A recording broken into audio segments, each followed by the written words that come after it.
नमस्कार, आप सभी का स्वागत है हमारी खास पेशकश में स्वदेशी दम और विदेश में परचम। दरअसल गणतंत्र दिवस की आप सभी दर्शकों को हमारी तरफ से शुभकामनाएं।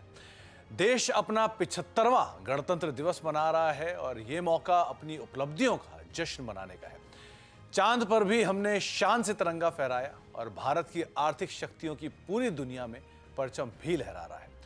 दुनिया में हमारी इकोनॉमी 5वें नंबर पर है और तीसरी बनने की ये राह पर है और देश लगातार सफलता के नए नए मुकाम हासिल कर रहा है। विकासशील भारत से विकसित भारत बनने तक की राह में हम बड़ी तेजी से आगे बढ़ रहे हैं और आज भारत के भरोसे से भरा देश है। हिम्मत और हौसला से भरे इस नए भारत की तरफ पूरी दुनिया बड़ी उम्मीदों से देख रही है और 75 सालों की हमारी ये गौरव गाथा कॉर्पोरेट इंडिया के योगदान के जिक्र के बिना अधूरी है। हमारे देश की कई ऐसी कंपनियां हैं जो कि विदेश में सफलता की विजय पताका फहरा रही हैं और देश के ये असली मल्टीनेशनल हमारी आन बान शान है। इस खास मौके पर हम कुछ ऐसे ही भारत रत्नों का जिक्र करेंगे जिन्होंने पूरी दुनिया में हमारा सर फक्र से ऊंचा कर रखा है।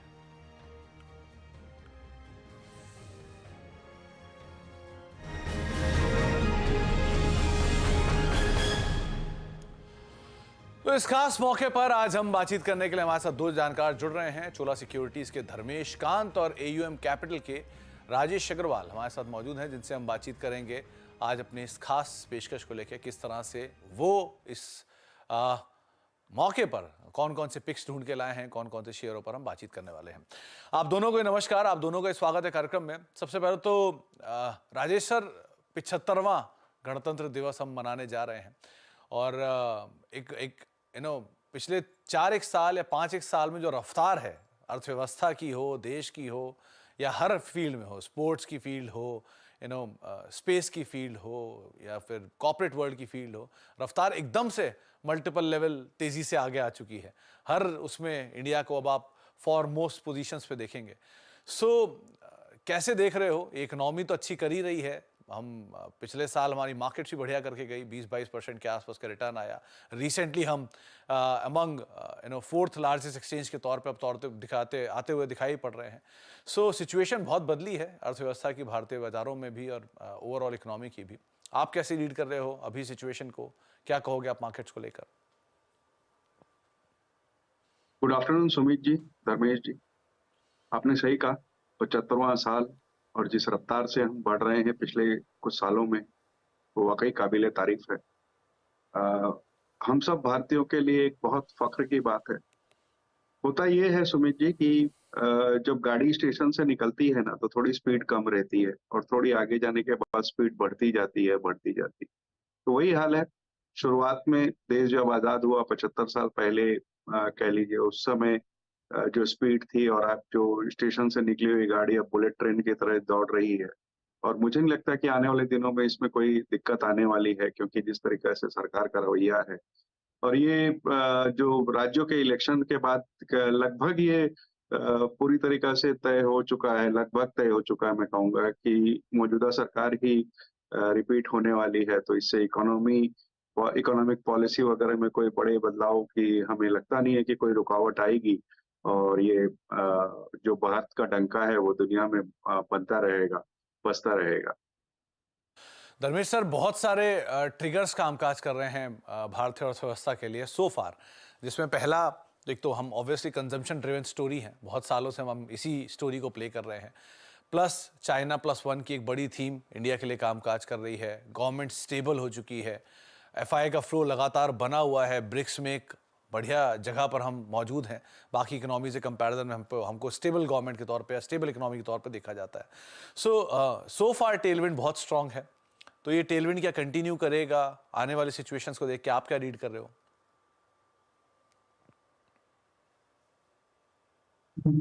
नमस्कार सुमित जी, राजेश जी, आप सभी को सादर प्रणाम और गणतंत्र दिवस की हार्दिक शुभकामनाएं। देखिए, टेलविंड तो कंटिन्यू करेगा और ग्रोथ भी आती रहेगी, अर्निंग्स भी आएगी। सिर्फ फर्क ये है कि जो पिछले साल या FY24 जो हम एंड करेंगे, वहां पर अराउंड 20 से 22% का ओवरऑल प्रॉफिटेबिलिटी ग्रोथ है। ये घट के 15 से 12% के दायरे में आना चाहिए नेक्स्ट ईयर में। सो ये जो 5% का ग्रोथ का स्पीड का जो डिफरेंस है, इसका थोड़ा-सा मार्केट पे देखने को मिलेगा। आई थिंक शुरुआत हो रखी है। थोड़ी वोलेटिलिटी, थोड़ी प्रॉफिट टेकिंग और ये पोर्टफोलियो रीबैलेंसिंग का माहौल है, वो चलता रहेगा। बट अगर आप 5-10 साल और जिस तरीके से भविष्य को देख रहे हैं, वहाँ तो अनस्टॉपेबल इंडिया ही है। अभी तो ये शुरुआत हुई है और ये चलता ही रहेगा। बट मार्केट के लिहाज से मुझे लगता है आने वाला 1 साल थोड़ा-सा कठिन वाला साल है, थोड़ा नरमी का साल रहेगा। समय में एक अच्छी ग्रोथ की उम्मीद यहाँ पर लग भी रही है। तो आने वाले समय के लिए धर्मेश सर, क्योंकि सो फार जो सिचुएशन रही है इकोनॉमी की, उसमें एक बढ़िया पेस ऐड हुआ है। मतलब पिछले कुछ समय कंपैरिजन देखें और अभी के कंपैरिजन देखें, पेस बहुत तेज बढ़ा है। तो ये आने वाले टाइम के लिए पेस और ज़्यादा तेज होगा। जो अभी राजेश सर कह रहे थे कि पहला गियर दूसरा गियर स्लो रहता है, चौथे पांचवें के बाद स्मूथ हो जाती है गाड़ी, क्या ये गाड़ी और स्मूथ होने वाली है क्या? डेफिनेटली मे बी 1 साल के बाद और स्मूथ हो जाएगी, बट बीच में कभी-कभी सिग्नल्स आ जाते हैं जहाँ पे आपको रुकना पड़ता है। तो मुझे लगता है फर्स्ट सेकंड गियर तो क्रॉस कर गए, थर्ड गियर पे जाने का समय है, बट एक छोटा-सा स्लो डाउन का अर्निंग्स ग्रोथ के हिसाब से समय आएगा। नेक्स्ट 2 क्वार्टर्स थोड़े से म्यूटेड रहने चाहिए, वहाँ पर आपको 12-15% ज़्यादा का अर्निंग्स ग्रोथ मिलेगा नहीं। उसका असर हमें मार्केट पे भी देखने मिलेगा, उसमें भी 22-23 हज़ार के अपसाइड रेंज रहेंगे और नीचे में आप 19,500 से 20,000 पकड़ लो, निफ्टी की मैं बात कर रहा हूँ, वहाँ मार्केट अटका रहेगा। हाँ, बहरहाल जो अगर पहले कोई 100 रुपया कमा रहा था, अब 120 कमा रहा है और 120 से 130 की जर्नी तो होने वाली है। बट परसेंटेज में वो थोड़ी कम हो जाती है, 120-130 की जर्नी, 100 से 120 की जर्नी के अगर आप कंपेयर करें, तो उसका इम्पैक्ट के हिसाब से अगर मैंने मार्केट डिकोड किया, इकोनॉमी के पर्सपेक्टिव से ग्रोथ की ट्रैजेक्टरी कायम है। और कंजम्पशन जैसा आपने पहले ही हाइलाइट किया, कंजम्पशन और जो निश सेगमेंट्स हैं, वहाँ पर सबसे ज़्यादा आई मीन ग्रोथ और तेजी मिलेगी आपको। तो इस बढ़ती रफ्तार में अब कुछ स्टॉक्स जिनका जिक्र हम हर बार करते ही हैं, जिनके ऊपर आपको बेट करना चाहिए, जहां जहां पर आप दांव लगा सकते हैं। तो अब शुरुआत राजेश सर से। राजेश सर, पहला नाम आपकी तरफ से क्या लग रहा है आपको, कौन सा होना चाहिए? देखिए, शो का प्रमाइस है स्वदेशी दम विदेश में परचम। तो ऐसी कोई कंपनी अगर सबसे पहले दिमाग में आती है तो बजाज ऑटो। हम्म। बजाज ऑटो के लिए ये कहना उपयुक्त होगा कि born in India loved by the world. ये ऐसी कंपनी है।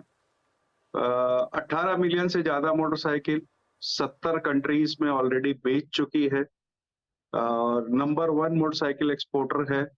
और 3 में से 2 बाइक्स जो भी बिकती है इंटरनेशनली, वो भारत बजाज के टैग के साथ बिकती है और दुनिया की सबसे बड़ी 3 व्हीलर एक्सपोर्टर कंपनी है। तो आप समझ सकते हैं कि विदेशों में किस तरीके का परचम इस कंपनी ने लहरा रखा है। डोमेस्टिक शेयर की बात करें तो करीब-करीब 17% मार्केट शेयर है। डिमांड स्टेडी है। एक्सपोर्ट वॉल्यूम इस वक्त थोड़े से दबाव में है इजिप्ट वगैरह को लेके, लेकिन लगता है वो बॉटम आउट हो गए, आगे आने वाले दिनों में बढ़ते हुए नजर आएंगे। बहुत लेट एंट्री करी इलेक्ट्रिक व्हीकल्स में, बट बहुत शानदार करी, बहुत अच्छे से मार्केट ले रहे हैं। और अगर आप देखो तो डोमेस्टिक 3 व्हीलर स्पेस में भी अच्छी बढ़त बना रहे हैं। 5,000 यूनिट के आसपास की ट्रायम्फ की कैपेसिटी है, जो कि बहुत अच्छी तरीके से बाजार ने ली है और हेल्दी रिस्पॉन्स आया है उसको। बैलेंस शीट कैश रिच है। कल जो तिमाही नतीजे आए, बहुत शानदार नतीजे आए। मुझे लगता है ये उपयुक्त स्टॉक है इस बात के मद्देनजर कि विदेशों में भी परचम फैला रहा है और आपके पोर्टफोलियो में भी परचम फैलाएगा। साल भर में हमारा नजरिया है कि 8300 रुपए के टारगेट इसमें आ सकते हैं। तो हर 3 में से 2 गाड़ी एक्सपोर्ट करने वाला, दुनिया के करीब करीब 70 देशों में माल बेचने वाला हमारा बजाज, इसके ऊपर आप नजर रखेंगे 8300 रुपए के टारगेट्स के लिए। राय सर, को डिस्क्लेमर भी है क्या कि यूज किया कभी आपने? प्रिया, सॉरी, बजाज प्रिया भी यूज की हो या चेतक यूज की हो, ऐसा कोई डिस्क्लेमर भी है क्या? नहीं, शुरुआत में प्रिया थोड़ी दिनों थी, लेकिन मैं बता दूं, प्रिया बजाज ऑटो की सब्सिडियरी कह लीजिए महाराष्ट्र स्कूटर में आती थी, बजाज ऑटो में नहीं। हाँ, चलिए, तो डिस्क्लेमर भी है, वैसे तो सभी का ही होगा। धर्मेश सर मुस्कुरा रहे, उनका भी शायद रहा हो। ऑलमोस्ट हम सब ने ही एक ना एक बार ये स्कूटर चलाई जरूर होगी। धर्मेश सर, अब पहला नाम आपकी तरफ से। डिस्क्लेमर आप भी देना चाहो दे सकते हो बजाज का, ऐसा कोई दिक्कत नहीं है, लेकिन पहला नाम आपकी तरफ से। जी, मैंने दोनों चलाई है, प्रिया भी चलाई है, बजाज सुपर भी चलाया है। उनका कावासाकी की मोटरसाइकिल आती थी जो टाइप था, वो भी चलाया है। सो हम लोग जब बड़े हो रहे थे तो यही सब उस वक्त चलता था हाँ। और काफी मजा आता था चला के। वो एक समय अलग था, दौर अलग था। और इसी को आगे बढ़ाते हुए आई मीन स्वदेशी दम और विदेश में प्रचम जो है, इस कॉन्सेप्ट में अगर देखें तो 92 93 में जो इंडिया का पूरा कॉन्सेप्ट चेंज हुआ और एक हम लोगों ने ओपन अप इकोनॉमी की और पूरा जो आपको बैलेंस ऑफ पेमेंट और फॉरेन एक्सचेंज रिजर्व का यहाँ प्रॉब्लम आता था, ये सब मुश्किलों से दूर करने में सबसे बड़ा योगदान जिस क्षेत्र का था, जो सेक्टर का था, वो आईटी क्षेत्र का था। और वहां पर टीसीएस जो है एक नाम है, जहां पे पिछले 20-22 साल में जिस तरीके से वेल्थ क्रिएट किया है, वो तो फिनोमिनल है ही। अभी 1-2 साल से थोड़ी सी थोड़ी सुस्ती छाई हुई है इस सेक्टर में, बट मुझे नहीं लगता है कि ये सुस्ती ज्यादा दिन टिकने वाली है। 2,40,000 करोड़ का साल का इनका आय होता है, 45,000 करोड़ का इनका प्रॉफिटेबिलिटी रहता है, 47-48% के आसपास का इनका रिटर्न ऑन इक्विटी है। सो एक बेहतरीन कंपनी, बेहतरीन मैनेजमेंट, मतलब टाटा ग्रुप की तो खैर 100 साल पुरानी हिस्ट्री है इंडिया में कंट्रीब्यूशन में, और इतना इम्पेकेबल कॉर्पोरेट गवर्नेंस शायद कहीं मिलता है। मुझे लगता है जिस तरीके से इन्होंने Q3 रिजल्ट के बाद जो मैनेजमेंट की कमेंट्री थी, उस हिसाब से आने वाले समय में थोड़ा सुधार होना चाहिए। Interest rate cycle peak out होगा तो उसका सीधा फायदा इनको मिलेगा। और ये थोड़ा डाइवर्सिफाइड है इनके बिजनेस सेगमेंट में, ये हर क्षेत्र में कार्यरत है। टीसीएस बीएफएसआई में बहुत ज्यादा वेटेज नहीं है कंपेयर टू से अगर आप इन्फोसिस की बात करें। और वैल्यूएशन के हिसाब से मुझे लगता है कि काफी सस्ते दाम पे अभी मिल रहा है। मार्केट में जो करेक्शन आ रहा है या स्टॉक प्राइस में जो करेक्शन है, इसका फायदा उठाएं, इसको एक्यूमुलेट करें। आने वाले समय में मुझे लगता है इनका margin improvement around 100 basis point होगा 1.5 से 2 साल की अवधि के हिसाब से। और प्रॉफिटेबिलिटी ग्रोथ जो इनका 12-13% का आईएनआर टर्म्स में कैगर रहा पिछले 10 साल का, उसमें ये वापस आ जाएंगे, बैक टू बेस रहेगा। और उस हिसाब से अगर आप देखिए 30-31 का इनका हायर साइड का मल्टीपल मिल सकता है पी के बेसिस पर। बट 26 के हिसाब से अगर एक साल फॉरवर्ड का पी मल्टीपल को डिस्काउंट पे तो 4200 का स्टॉक प्राइस टारगेट निकल के आता है। तो टीसीएस पे बाई करने की सलाह रहेगी, थोड़ा पेशेंस रखें, अच्छे रिवार्ड मिलेंगे इसमें। 4200 रुपए के टारगेट्स के लिए आप टीसीएस को देख सकते हैं। बायबैक का प्राइस जो है 4150 था दूसरे वाले का, उससे ऊपर के टारगेट धर्मेश सर को यहां पर इसमें दिखाई पड़ रहे हैं। राजेश सर, आपकी तरफ से अब दूसरा नाम। दूसरा नाम पीसीबीएल का रहेगा सुमित जी। अगर आप देखो तो भारत की सबसे बड़ी और विश्व की 7वीं सबसे बड़ी कार्बन ब्लैक की कंपनी है, जो कि ग्लोबल मार्केट में एक स्ट्रॉन्ग प्लेयर है और इनका कस्टमर बेस करीब करीब 50 से ज्यादा देशों में बना हुआ है। ऑटोमोबाइल स्पेस में जिस तरह की स्ट्रॉन्ग रिकवरी हुई और सब्सिक्वेंटली वो टायर स्पेस में भी होती हुई नजर आई, तो ये जो टायर स्पेस में रिकवरी हुई है, ये पीसीबीएल के लिए बहुत ही फायदेमंद साबित हुई। अब ये एक्सपोर्ट कंट्रीब्यूशन जो टोटल सेल्स में है उसमें बहुत ज्यादा फोकस कर रहे हैं ताकि इनका एक्सपोर्ट्स का कारोबार बढ़ा जाए। और सबसे अच्छी बात है कि इनके जितने भी प्लांट्स हैं उसमें सब में कैप्टिव पावर है, जिसके कारण से इनके एक तो मार्जिन्स में थोड़ा सा अच्छा बेनिफिट रहता है, और दूसरे जो एक्स्ट्रा पावर बचता है वो ग्रिड में भी भेज देते हैं। इस तिमाही के जो नतीजे आए बहुत शानदार आए। 21.5% के आसपास रेवेन्यू जंप था, 52% के आसपास बॉटम लाइन में जंप था, और 5.5 रुपए का इंटरम डिविडेंड इन्होंने अनाउंस कर रखा है। मुझे लगता है कि साल भर में ये स्टॉक 380-390 के टारगेट तक बिल्कुल जा सकता है। यहाँ खरीदारी की सलाह है। Philips carbon black limited, PCBL, ये इसका शॉर्ट फॉर्म है। राय सर, कोलकाता कनेक्शन तो नहीं है ना? बिल्कुल है साहब, कोलकाता की कंपनी है तो एक थोड़ा सा सेंटिमेंटल करेक्शन तो रहता ही है। लेकिन ये रिसेंटली एक बड़ा टाई अप कंपनी ने किया है ईवी स्पेस को लेकर भी, और वो माना जा रहा है कि कंपनी के लिए बड़ा गेम चेंजर हो सकता है, क्योंकि 3000 करोड़ रुपए के आसपास का केपेक्स वहां पर कर रही है कंपनी। 380 रुपए के टारगेट्स के लिए आप पीसीबीएल पर नजर रखिए। जब से वो टाई अप आया तब से स्टॉक के अंदर एक रफ्तार आते हुए दिखाई पड़ रही है। धर्मेश सर, दूसरा नाम आपकी तरफ से। तो भाई जी, फार्मा स्पेस से रहेगा। फार्मा स्टॉक्स में काफी ट्रैक्शन दिखने को मिला और नंबर्स भी अच्छे आए। जैसे प्लास और फार्मा की बात करें तो नंबर्स काफी सुधरते हुए नजर आए हैं। और मुझे लगता है इसमें एक जो है जिसको शायद लोग नजरअंदाज हो गया या थोड़ी बहुत कठिनाई में था 4-6 महीना पहले, तो उसको लेके उसमें ट्रैक्शन नहीं आई थी, वो था डॉक्टर रेड्डीज लेबोरेटरीज। मुझे लगता है कि इनके जो मुश्किल के दिन थे वो ओवर हो गए। बेसिकली रशिया और यूक्रेन में इनकी काफी सप्लाईज होती है एक्टिव फार्मास्यूटिकल इंग्रेडिएंट्स की, और स्पेशलिटी इंटरमीडिएट्स जो जाती हैं केमिकल्स फार्मा की दवाइयां बनने में, वो उसके ये बहुत बड़े सप्लायर है। और कुछ जेनरिक मेडिसिन भी ये बनाते हैं। तो उस सप्लाई में सिपेज का प्रॉब्लम आ रहा था यूक्रेन को लेकर, जो कि रिस्टोर होता नजर आ रहा है, ऑलमोस्ट रिस्टोर हो गया मैनेजमेंट के हिसाब से। और रशिया में जो सप्लाई से वहां कंस्टेंट आई नहीं। तो इनका जो कंपाउंडिंग है 20-22% का, वो कंसिस्टेंट बेसिस पर चल रहा है। अगर आप रिटर्न रेशियोज देखें तो काफी अच्छी प्रॉफिटेबिलिटी है, 22% का इनका आरओई है। और पीई मल्टीपल के हिसाब से अभी 16-17 की पीई मल्टीपल पर ट्रेड कर रहा है, 1 साल आगे की बात करें। जबकि सिप्ला है या सन फार्मा है, जो लार्ज कैप फार्मा कंपनियां यहाँ हैं, वो अराउंड 26-27 के पीई मल्टीपल पर आ गए। तो एक वैल्यूएशन गैप भी बन के नजर आता है। मुझे लगता है कि आने वाले समय में ये कंसिस्टेंटी रहेगी और प्राइस में वापस से आपको ट्रैक्शन देखने को मिलेगा। सो अगर 1 साल का नजरिया है और आप इस गणतंत्र दिवस से दूसरे गणतंत्र दिवस तक इसमें इन्वेस्टेड रहना चाहते हैं, तो मिनिमम प्राइस टारगेट जो मेरे हिसाब से निकल के आता है वो 600 है। बट अर्निंग्स आएंगी और जिस तरह से इनके जो मार्जिन में इंप्रूवमेंट आ रहे हैं, 26-27% है, वो 29-30 पर जब जाता है तो रीरेटिंग की भी काफी बड़ी संभावना है इसको लेके। सो डॉक्टर रेड्डीज पर बाई करने की सलाह है 600 के टारगेट के लिए।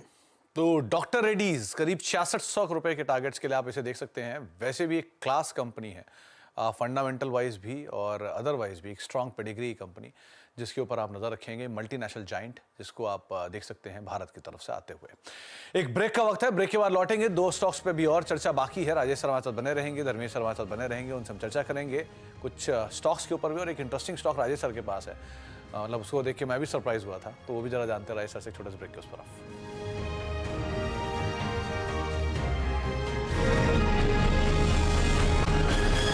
आप देख रहे हैं हमारी खास पेशकश, स्वदेशी दम विदेश में परचम, यानी कि वो कंपनियां जो हैं तो घरेलू लेकिन विदेशी बाजारों में भी उन्होंने धूम मचा रखी है। और इस श्रृंखला में अब तक हम 4 कंपनियों की बातचीत कर चुके हैं। राजेश सर हमारे साथ बने हुए हैं कलकत्ता से, और साथ ही साथ धर्मेश सर भी हमारे साथ बने हुए हैं, जिनसे हम बातचीत कर रहे हैं इसी तरह के तमाम कंपनियों के ऊपर, आइडियाज़ के ऊपर। राजेश सर, वो तीसरा नाम जो है वो आपकी तरफ से कौन सा है? क्योंकि एक इंटरेस्टिंग नाम मुझे प्रोड्यूसर साहब बता रहे थे कि है, आपने चुना है। कौन सा नाम है वो? देखिए, जो नाम है वो मैंने पहले भी कई बार आपके चैनल पे 4 का चौका वगैरह दूसरे प्रोग्राम्स में दिया हुआ है, बहुत नीचे के भाव से। नाम GIC-RE है। सोल रीअश्योरेंस कंपनी है। भारत के इंश्योरेंस मार्केट में लगभग 4 दशक का एक्सपीरियंस है। और सबसे बड़ी बात है, जो हमारा थीम है आज के शो का, प्रमाइस है विदेश में परचम। तो इस जी चलिए राजेश सर से शायद, हाँ राजेश सर। इस कंपनी ने करीब 140 देशों में अपनी प्रेजेंस बना रखी है। भारत की बात की जाए तो 54 डायरेक्ट जनरल इंश्योरेंस और लाइफ इंश्योरेंस कंपनी को ये री इंश्योरेंस प्रोवाइड करती है। अभी तक इनका जो घरेलू बाजार से बिजनेस आता है वो करीब 70% का है, जो कि कंपनी ये कोशिश कर रही है कि आगे आने वाले दिनों में 50-50 दोनों तरफ से, विदेशी बाजार और देसी बाजार से 50-50 आए। भारतीय बाजार में बहुत लगातार ग्रोथ बनी हुई है। और सबसे अच्छी बात है कि कंपनी का फोकस बैलेंस शीट स्ट्रेंथनिंग में है, ऑपरेटिंग परफॉर्मेंस अच्छी करने में। और मुझे लगता है ये स्टॉक 400 के ऊपर जाता हुआ अगले 2-3 क्वार्टर्स में बिल्कुल दिखता है। तो इस वजह से यहाँ खरीदारी की सलाह है। सरप्राइज था ये कि ये कंपनी का कारोबार विदेशों तक फैला हुआ है। ये राजेश सर से आज सुनने सीखने को मिला। लेकिन 400 रुपये प्लस के टारगेट्स के लिए आप GIC-RE को देख सकते हैं। धर्मेश सर, तीसरा नाम आपकी तरफ से। जी, मार्केट के दिग्गज रिलायंस इंडस्ट्रीज पे बाई करने की सलाह रहेगी। देखिए, रिलायंस के Q3 के नतीजे इनलाइन ही थे और इनके जो चारों सेगमेंट है मोर ठीक कर रहे हैं। रिफाइनिंग है, वो मुझे लगता है आने वाले 2-3 साल में ज्यादा प्रॉफिटेबिलिटी कंट्रीब्यूट नहीं कर पाएगा और इनका शेयर घटेगा इनफैक्ट प्रॉफिटेबिलिटी कंट्रीब्यूशन में, और 2-3% का डिग्रोथ भी सकते हैं। But oil and gas segment है, वहां पर बहुत अच्छा ट्रैक्शन मिल रहा है। 15-16% के आसपास का कैगर मिलना चाहिए 2 साल के हिसाब से।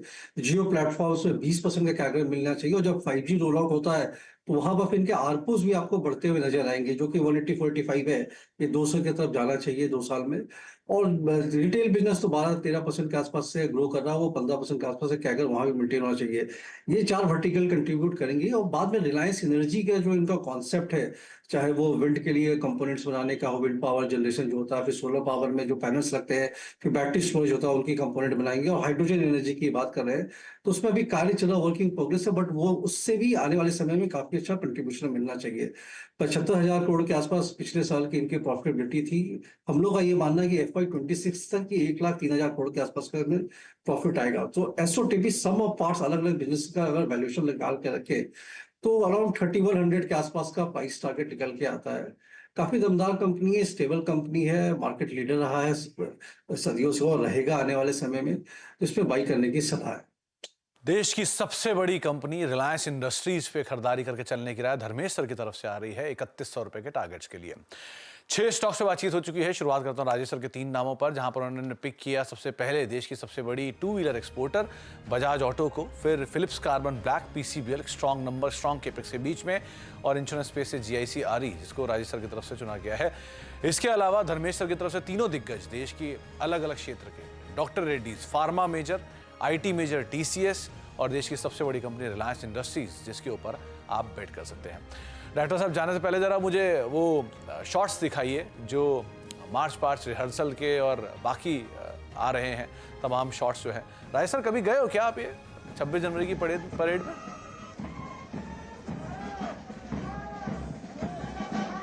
वॉकिंग डिस्टेंस में तो पिछले 2-3 साल से तो नहीं गया, लेकिन पहले गया हुआ।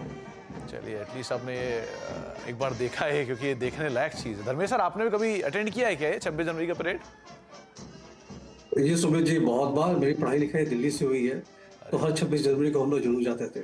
चलिए, बहुत ही बढ़िया। इनफैक्ट सबको ये रिक्वेस्ट करूँगा, कभी ना कभी आपको एक ना एक बार जाकर 26 जनवरी की परेड ज़रूर देखना चाहिए। बहुत ही शानदार मंजर होता है और बहुत ही शानदार चीज़ है जो आपको देखनी चाहिए, ज़रूर देखनी चाहिए। बहुत बहुत शुक्रिया धर्मेश सर आपका भी, बहुत बहुत शुक्रिया राजेश सर आपका भी। आप दोनों को ही गणतंत्र दिवस की बहुत बहुत शुभकामनाएं। और इसी नोट के साथ अब इस कार्यक्रम को यहीं समेटेंगे। एक ब्रेक का वक्त है और ब्रेक के उस पार भी खबरों का सिलसिला बना रहेगा।